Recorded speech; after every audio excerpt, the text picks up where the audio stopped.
Dr. Sean Adrian. Is it Choflá?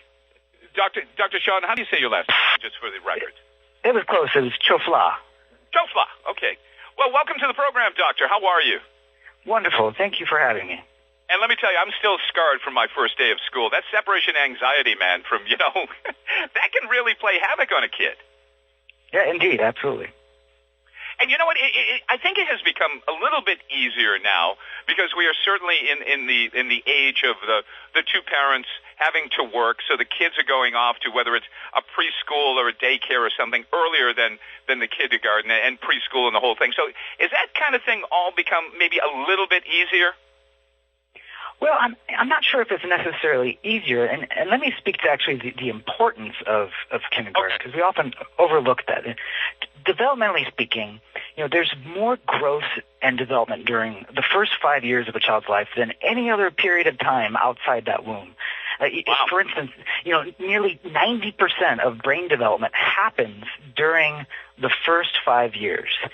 So it's important to take note that it's not just the transition to kindergarten that's important here. It's also all of the development and learning that has happened up to that point. It's this whole period of time that we refer to as early childhood, which sets the foundation for future years to come. It's so pivotal that young children who thrive during preschool and kindergarten are shown to have more success later in life in school and life. They have higher chances of continuing on and succeeding in college. They have higher levels of financial stability throughout life.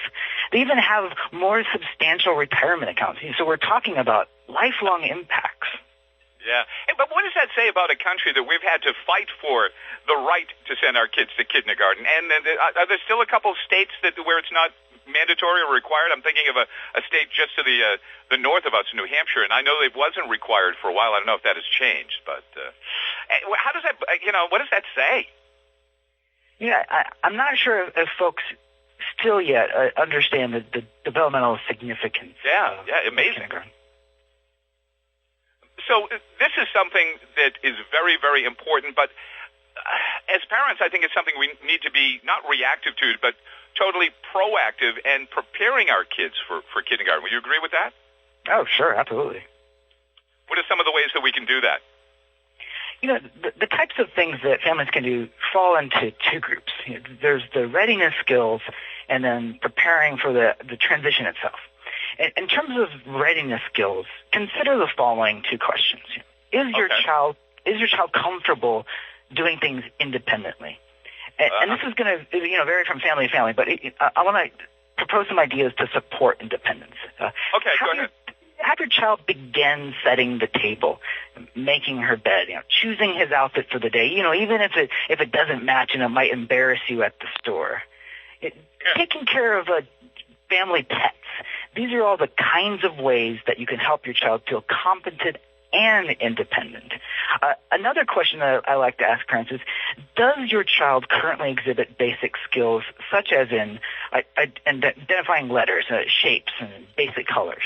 And when working on these skills with your child, remember that learning should be meaningful and fun. So, for instance, if you're working with your child on writing, begin first with your child's own name, and then maybe the family pet's name. Have a color day where everyone in the family wears a particular color. These are the kinds of things that you can do to support readiness skills. But if I might, I have a few suggestions on how to support the transition to a new school. All right, please share. Thank you. As a starting point, create a list of questions you both have about kindergarten and explore those answers together. And then even when you're done, you can write a letter or possibly an email to Grandma and Grandpa about the questions and answers. Visit the school together. Play on the school playground. Try out those swings and the slide.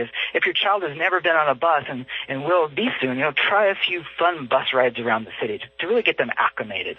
Read books about kindergarten. You can make special kindergarten bookmarks for all those books they'll be reading. And then one more idea: create a movie, a photo album, or possibly a storybook about your child, and present that to the teacher on that first day of class. It will really connect the family experience with the school. How important is that, Doctor? That relationship between the parent and the, because you're kind of like, turning over the reins into somebody else. You go, okay, I've done as much as I can. Now you do this. You would think you would want the best possible relationship between the parent and the teacher. Oh, indeed. Relationships are key to education in general. And from the very beginning, I encourage families to work towards creating and sustaining, not working relationships, but truly authentic relationships with teachers and school administrators, if possible, which I know it's difficult, especially with two working, to volunteer in the classroom and, attend meetings, but, be involved in some consistent way so you have this, true relationship with that learning community. That's, super important.